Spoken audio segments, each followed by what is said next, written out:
क्या आप जानते हैं कि दुनिया का सबसे छोटा पक्षी कौन सा है? नहीं तो चलिए मैं आपको बताती हूँ। दरअसल में इस पक्षी का नाम है बी हमिंगबर्ड, जो कि सिर्फ लैटिन अमेरिका के क्यूबा देश में पाया जाता है। इसका आकार 2.25 इंच तक का होता है। वहीं इस पक्षी का वजन करीबन 2 ग्राम होता है।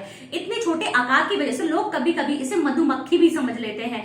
इतना ही नहीं, ये पक्षी हवा में स्थिर रह सकता है, जबकि अन्य पक्षियों की तुलना में हमिंगबर्ड एकमात्र ऐसा पक्षी है जो आगे पीछे दाएं बाएं भी उड़ सकता है। ये पक्षी उड़ते वक्त 1 सेकंड में करीबन 80 से अधिक बार अपने पंखों को फड़फड़ाता है। और हैरानी की बात तो ये है कि ये पक्षी उड़ते वक्त इतनी आवाज पैदा करता है जिसी की वजह से इसका नाम हमिंग रखा गया है। मादा हमिंगबर्ड एक बार में 2 अंडे देती है और लगभग उनका साइज करीबन आधा इंच होता है, मतलब कि एक कॉफी बीन के बराबर। तो गाइज, ये जानकारी आपको कैसी लगी हमिंगबर्ड के बारे में? कमेंट सेक्शन में अपनी राय बताइएगा। वीडियो को लाइक शेयर सब्सक्राइब, मिलते हैं अगली वीडियो में स्क्रॉल करते करते।